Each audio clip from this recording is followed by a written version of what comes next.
All right, everybody, welcome to Hardpoints, podcast about energy, security, and the startup economy and how they intersect to shape the world around you. Neal's picking chicken out of his teeth, but today we're going to unpack the real dynamics behind the headlines, what's changing, what it means to you. Thanks for being here. Neal, other than the chicken, how you doing, man? I'm doing good.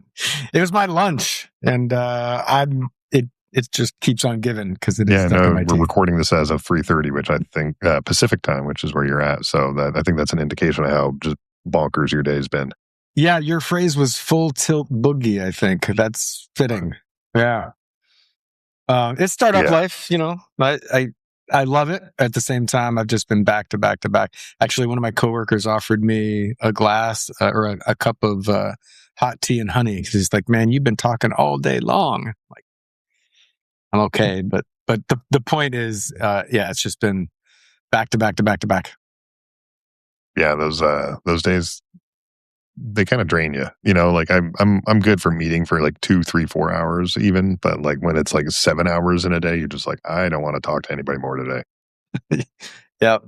But this is a nice break. Actually, this is the end of my day. So after this, it'll be a little slower. It's okay. You can say you don't want to hang out with me. No, I'm always happy to hang out with you. But yeah, so same for you or more reasonable pace? Yeah, a lot of meetings today. We had 3 different potential customer meetings, so that was nice. A couple opportunities there. Met with a partner that I was telling one of my investors the other day that like it almost feels like opportunities are falling out of the sky right now, which is like the headwinds have been so persistent a feature in my startup career that like when there's tailwinds, it almost like I kind of feel like the other shoe is going to drop. Like what is going to crush me that I'm not seeing right now? Because right now I'm feeling pretty good about things. That's good, man. I mean, like take the wins, right? Like, yeah, I'm trying not to be like an Eeyore about this. Like like actually like be happy about it, etc. So no, life's good, man. Life's good. Yeah, good, man. I appreciate the check-in. It's good to have a partner that understands the madness. Yeah, 100%.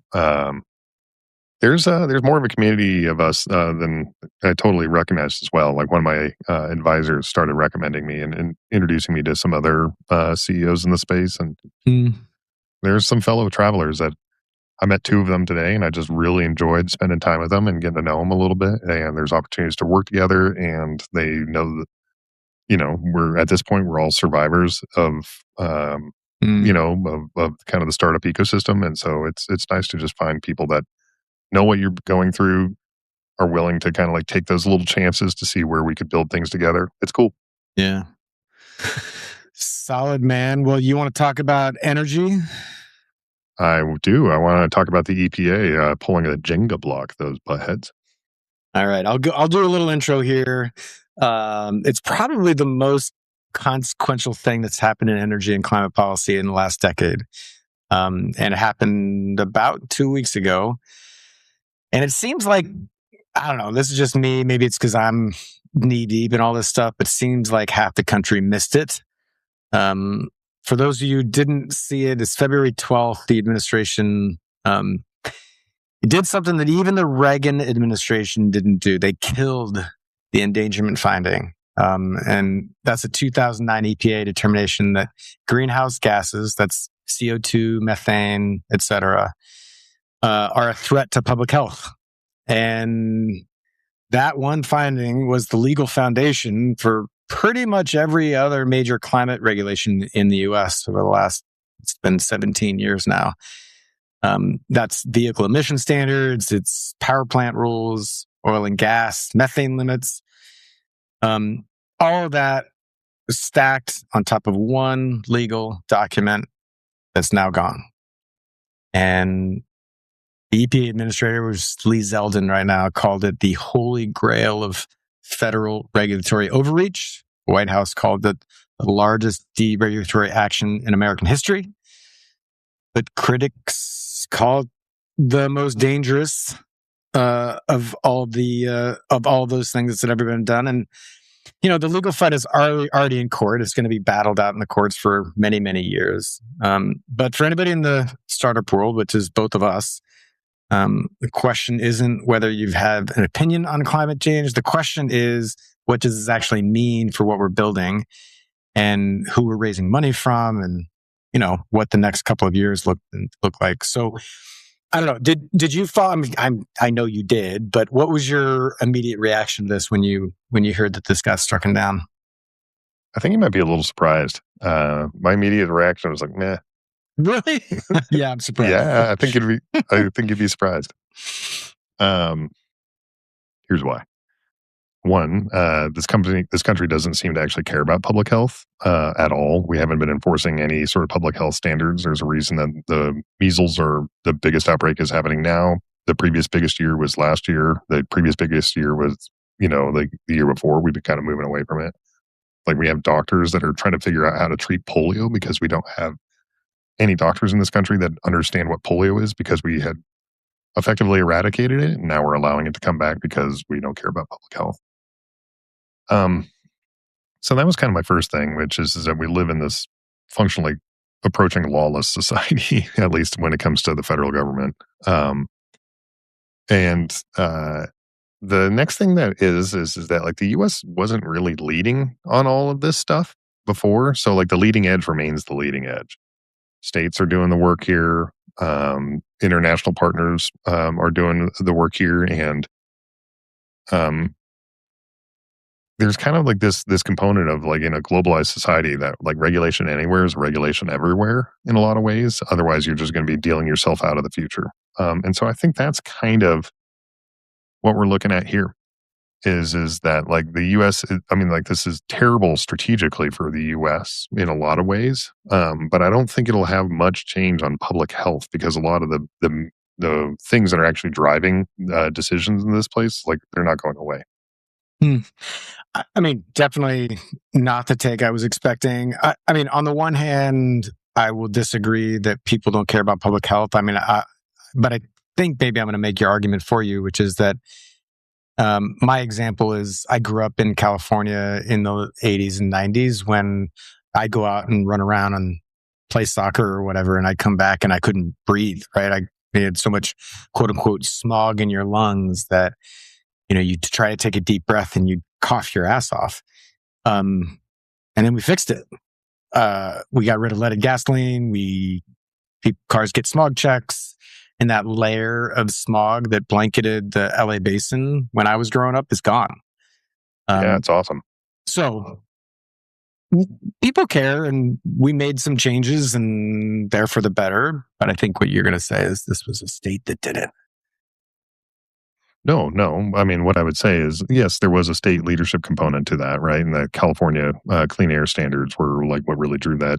I mean, when I was a kid, I remember watching The Price is Right when I was sick at home, and there would be like, there was always like one car that was up for bid, and it was always, it was announced that it was in compliance with California emission standards, right? So California did lead the way on that, but like to your point, like leaded gasoline went away when I was a kid too, right? And that was because the federal government gave a shit.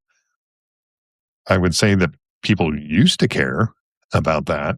I think that I don't know if people currently care. And maybe my bigger point is it's not that people don't care, it's that our government doesn't care. And the people voted for the government. So like it's apparently not that much of a priority for them right now because I guess they want to be angry about, that there might be brown people in the country. Like I know that's a bit reductive, but like, why does somebody in Iowa give a shit about the southern border other than fill in the blank? I don't know. So not to minimize it here because like I think this does a lot of damage to our future for that, but like in the present, like I don't think it's actually going to change much. Yeah, well, to explain why it doesn't change much, I think it's worth bearing out that the determination itself doesn't ban anything, but it's the framework essentially that allows the federal government to have jurisdiction. So it's like, the tailpipe standards, the power limits, the methane rules. Essentially, like if this finding determines that those are harmful chemicals, then there can be regulations that are created that prevent those harmful chemicals from getting into the wrong places. And some of these chemicals are, in the air. Others are, in other parts of our system. But I guess maybe we should talk about what's happening really on the ground. So for example, EV mandates. And there were, the Biden administration, for example, created some EV mandates. It looks like they had, and nothing's been changed immediately. It's going to be battled out in the courts. But I don't know, where are you suggesting that the states take over some of those mandates and regulatory frameworks? I think some of the states are. I think that's part of it. I also think that, I felt like that was always kind of the whole reason I got into climate was actually on the ability of leveraging market forces in order to achieve certain outcomes. And so one of the things that was happening in the EV mandates side of things is that it created not a carbon credit, but like an EV credit that you could trade back and forth for an emission standard. And there's an irony in that by killing the EV mandates, that's effectively the only profit center right now for Tesla. So he's harming, one of his biggest supporters. When I say he, I'm talking about Trump and Elon Musk. Poor guys. Yeah, no sympathy here, right? But I think that one of the things you mentioned there, and this is probably the bigger one, I don't think this is going to be revoked. They may say that they're revoking it, but I don't think it's actually going to withstand the court system. And so what that's probably going to do in the court system is, it's, as you mentioned, it's going to be tied up in court for years. And there is a process because the courts have long prioritized the ability for stability in our country, for regulatory rules to once they've been in place for a while, to kind of stay there. Or that you don't have this whipsaw back and forth, so that there is some stability in kind of legal ecosystems that you have there. Now, who knows with the Roberts Court, he's really been prioritizing presidential power, and any sort of clear Article 2 sort of stuff. But either way, it's going to take years. And if I think the only thing that will happen in the short term is it's going to introduce regulatory uncertainty, not necessarily remove regulations, but just actually, it's almost like tariffs. The biggest thing about tariffs is not so much that we've been putting them into place and then taking them out based on the Roberts Court, because that was a violation of Article 1 powers in their view, but that it was the uncertainty of tariffs going up and down and all over the place. And so that actually caused drag on the economy. The same sort of thing is going to happen here. Is this just going to create drag on the economy, because it's not like all these companies that have been doing this for 17 years since they had the endangerment finding. They're going to be oh, we'll just switch now because it's totally going away. There might be one or two, but most of them are going to stay the course. No, I see that. And I mean, the Supreme Court has already upheld the EPA's authority to regulate greenhouse gases twice, once in 2007 and once in 2022. I think this is just a philosophical question here around, I think the EPA has a pretty clear argument for oil and gas methane harming kids that live a mile away. I think what the endangerment finding being stricken down does, though, is it made the argument from a legal perspective that the CO2 equivalent, the CO2 and methane and other emissions have a longer term effect, which then in the long term affects people's health. That seems to be more vulnerable to me. I don't think the EPA is going to get out of the business entirely. I think the argument that just by emitting you create climate change and therefore that's a danger, that seems, that to me, I could see the Supreme Court changing course on that because those are big blue arrows, to use a military term. That's big strategy, not super tactical. Yeah, I mean, we'll see. I mean, all things. I don't really know what's going on at the Roberts Court. Their things kind of they seem to kind of invent reasons sometimes a little bit. Though, I did read an article the other day that talked about that, like, Trump has lost more at the Supreme Court than any sitting president. So, there is a certain degree of independence of the Roberts Court. So I don't want to totally throw them under the bus, but like their legal reasoning seems to bounce around a little bit. Um, but at its core, which is like there is a solid scientific foundation for this. There is demonstrable outcomes for public health. The effects are currently happening, and only projected to get worse, and with a high degree of confidence associated with all those things. So they would have to step really hard away from all kind of legal precedents and you know the understanding of fact that is kind of a core to our legal system, and in order to kind of step away from the endangerment finding permanently. And that's why I just don't think it's going to pass. It's going to get ultimately revoked. I think it just adds uncertainty in the short term. Yeah, so this gets to at least I think the 6-3 majority of the conservatives who are like, look, we're not here to legislate from the bench, which is pretty much bullshit. But let's just take the argument for now. I can hear my conservative friends making the argument that this is, now that the endangerment finding has been overturned, the Supreme Court doesn't need to believe their own eyes about the increased fires and the other very obvious climate change markers, but that to take it at its face and say, like, look, this is our job is not to interpret whether or not climate change is real, but just to simply interpret the law and say, you know what, this is, we can overturn this because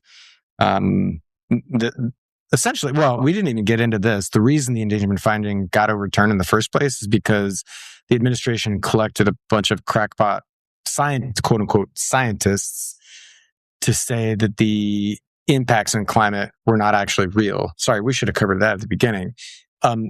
Whereas when this got put in place in the first place, the reason it was determined that these gases have impact on climate change is because there was science brought to the table to say that it does, or that those gases do.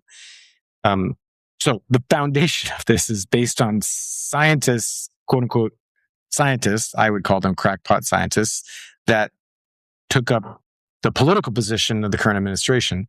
The argument I'm making about the Roberts Court is that now those scientists have spoken, it's not the court's job to then refute that. Yeah, I mean, there are legal processes already for every time you go to a trial, you always have expert witnesses, right? And so each side calls their expert witness, or two, or 10, or 1,000. And so, courts have a history being able to sort through junk, because the expert, you always bring your own expert witness that's able to, tell you that the sky is green and that cigarettes are safe, but the courts have a way of kind of sorting through that bullshit. It's bullshit, right? And wait, are cigars safe? Cigarettes aren't safe, but do I have to stop smoking cigars? Yes, you do, Neal. Just public health advisory. I actually care about public health and yours in particular. Please stop smoking cigars. Okay, sorry. I'm sorry for interrupting. You're good, but so courts have a way of sorting through this sort of stuff. The question is because there does seem to be a bit of a bias from the Roberts Court and the 6-3 majority associated with that. Is that are they going to change the standards for how you sort through evidence and expert witnesses and expert testimony and that? I hope they don't, because that would be even more destructive to the power of the judiciary in the future, because it'll eventually neuter them. I hope, Justice Roberts does seem to be interested in preserving the ability of the Supreme Court. So I would hope he wouldn't nuke his own capacity to, to be a co-equal branch, but who knows? Yeah. Yeah. Well, it's, yeah,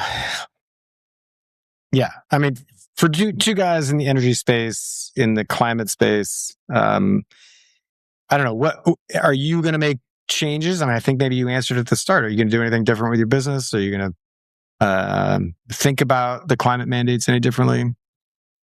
No, matter of fact, I think that every time I see something like this, it reminds people that they have agency on their own. I think about the fact that, like, I was pretty despondent about Trump getting elected in his first term because if you remember back then, like, climate was, I've been a climate first voter for decades, which is ironic because I was also one of a major climate polluter in my flying days, right? But In the name of national security. yeah, and cloud surfing, but so there's that. But like in 2016, when Trump got elected to the first time, like not only were emissions going up, but they were going up more each year than they were the previous year. Like the ship was driving not only at the rocks, but instead of turning away, we were like accelerating towards it. And I was just like, I was despondent. Like, we don't have time to lose. We are going to burn this fucking planet down. And we ended up making the most climate progress we ever did in like all of history in those 4 years. Not because of Trump, but in spite of him.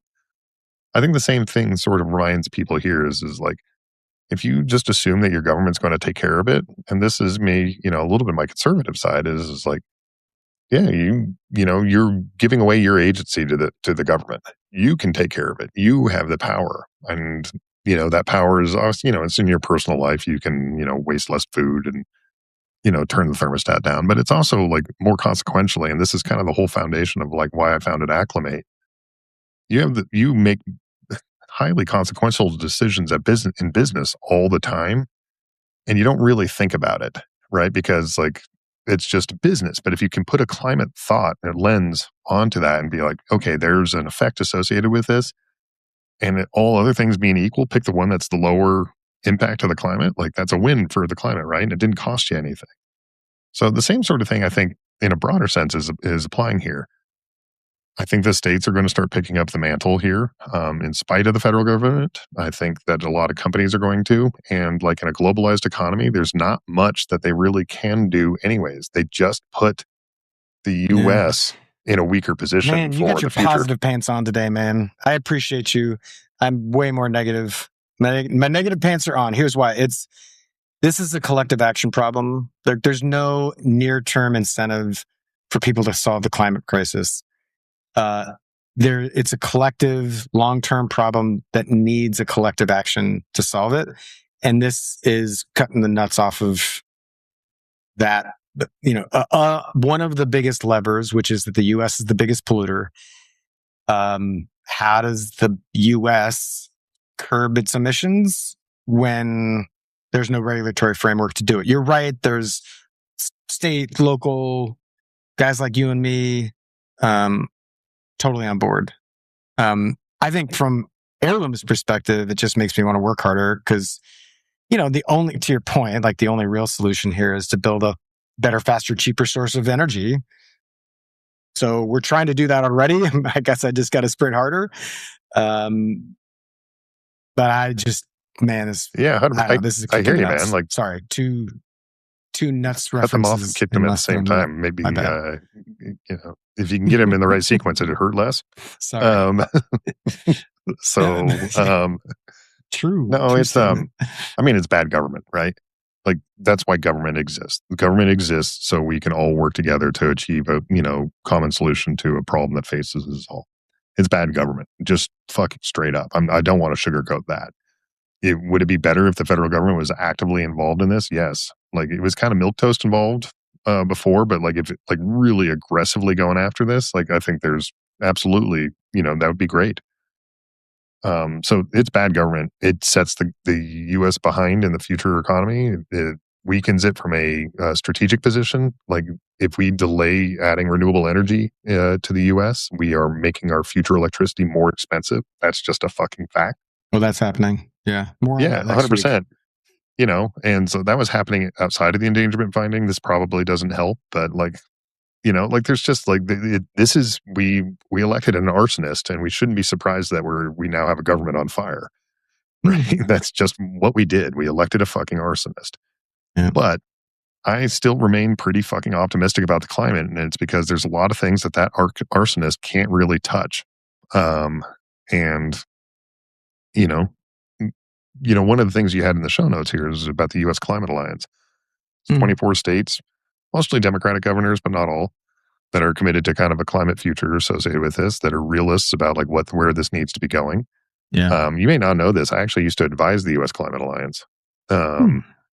In Trump pants. 1.0, I was not negative pants or positive pants. That's just fancy pants. Fancy. Yeah, it's like I don't know what would be fancy pants for a guy like me. Big fancy pants. Big fancy pants. That's a big bitch. Anyway, so yeah, like I used to advise them on natural and working lands, climate policy, carbon markets. They're smart people. They were working hard. They care about it. The states can do a lot. It also was an illustration to me about like that I shouldn't wait for the states. That's why I founded Acclimate, actually, was based on my experience of advising there, because this is properly federal level policy, and a lot of the states were just kind of like wrapping their heads around it for the first time when I was talking to them, years ago now. And they didn't totally understand what I was talking about. And so that one drove me to be like, I need to be better about talking about it. And two is we need to make this less complex. So that's why I founded my company. I'm doing my thing. Yeah. So, everybody has their ability there. It would be better if we had federal government for that collective action sort of thing. But like, don't despair. Just get to fucking work. Yeah. All right. It's time for the Reader Mailbag. Yes, sir. This is actually from a reader who apparently is also writing news. So I was a little conflicted about putting this one in, but it's a good comment. So it's at SUAS News. You should look them up because they're actually pretty cool, it seems like. He says, I'm in the drone space. Or he or she says, I'm in the drone space. America is very much in the not invented here mindset. I can vouch for that. There is a Marine FPV, that's first person view competition, coming up and being touted. They still require a flight medical for the entrance. That's the sort of thing that keeps you going backwards. So are you familiar with that? You need a flight medical to fly a drone? No. I know you've been kind of playing around in that space a little bit. Yeah, I didn't know. I've never been asked to take a flight physical. Maybe it's at a certain level. There must be like levels of permission. So I don't know. I'm going to have to go look that up. If anybody knows, right into our reading mailbag. That's hardpoints.show@gmail.com. Thanks for the comment, SUAS News. We got some homework to do. Yeah, we sure do. Like there is a point for deregulation, to kind of tie it back to, the main part of the show, which is like we could like clean out some regulations and help to, create innovation and incentive there. Right. And this is a great example. Like the U.S. Marine Corps doesn't need to have flight physical requirements seems like for drone competition. Like there's a stereotype of the kind of guy that flies a drone, and like they're probably not passing a flight physical, a lot of times. And I hate to trade in stereotypes, but like it just shows you like you don't really need, you don't need to have color vision in order to fly a drone. You don't need to be able to fit inside a cockpit, either height or weight or whatever, right? Like, so I think there's a component for that. I also I worry about like where America goes for its innovation. Like we are not bringing people here for our universities now because that is undercutting innovation. Like all the innovation kind of seems to be around defense right now, defense tech and AI. And the government's picking fights with the AI companies and is apparently creating regulations for the defense tech companies that are nonsensical. So like, where are we going for innovation? I'm going to leave that one hanging. Yeah. Ready for goods, bads, and others now? Moving us right along, man. Let's go. Man, I want you to tell me something good, Mr. Negative Pants, today. My good is that, we have Slack. If you don't know Slack, you can be on a bunch of channels. I was on a channel where, I mostly just listen. I never really say anything on that channel. And the Heirloom team, somebody just asked for help randomly. And like, everybody jumped in. It was a Saturday. They needed help on a Saturday. And it was like one of these questions where you're like, if everybody had just gone crickets, it wouldn't have been that abnormal. But like everybody jumped in, like, I can help. I'm available. I'm only available from 2 to 3, but I can come by for a quick couple minutes. It was just, I don't know, man. I can't claim responsibility for it. It's just good to see. It's why I love the startup space, because I think in a lot of companies, somebody'd ask for help on a Saturday and they wouldn't get help. Yeah. But I'm just super proud of the Heirloom team for jumping in and just being willing to lend a hand. It was awesome. Yeah, if I can pat you on the back, that comes from the top, man. Like setting that culture of mutual accountability. Like, I think that's awesome. So it's awesome that you have a team that's doing that. It's great to see those sort of things, and I think you should take maybe a touch of credit. Well, maybe I will. I don't know. Maybe in the future. You won't take credit, but I'll give you credit, and you can just let that hang. Thanks, man. My bad. Shocker. The fucking State of the Union last night was show. A total shit show. We used to have, and I'm not, you know what? I'm not stuck on like decorum and formality and stuff, but it was such a joke. It was just such a joke. It was a clown show, joke, shit show, whatever words you want to describe. It was embarrassing.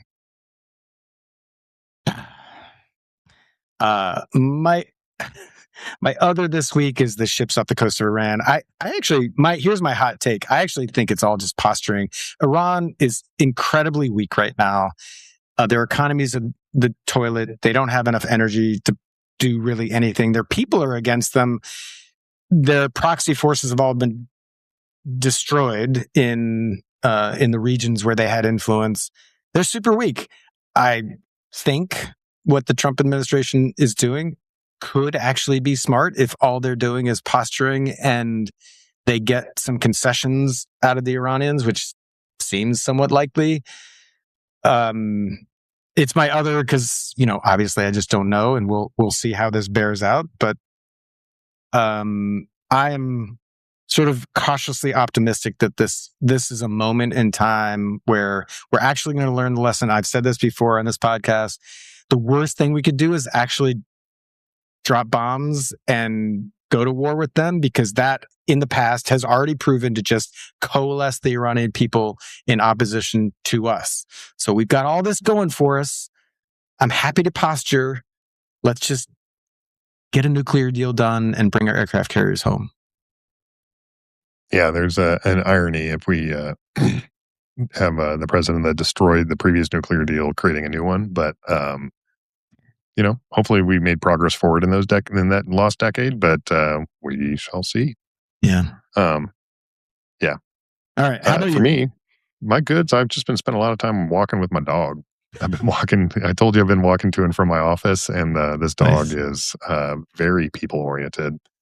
She's always been very attached to my wife. And so now, like, she's getting in her miles with me. She's starting to be a little bit more my dog.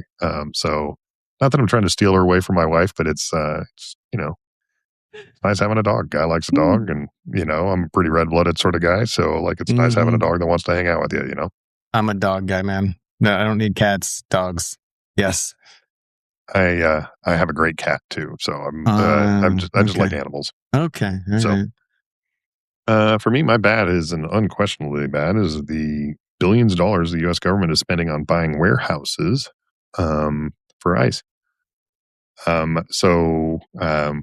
Some individual resistance has popped up there where people are kind of preventing those contracts from coming to fruition, or bringing them up to attention to like local governments and working that. But nonetheless, the U.S. government is spending billions of dollars in buying warehouses, some with like 40-foot ceilings.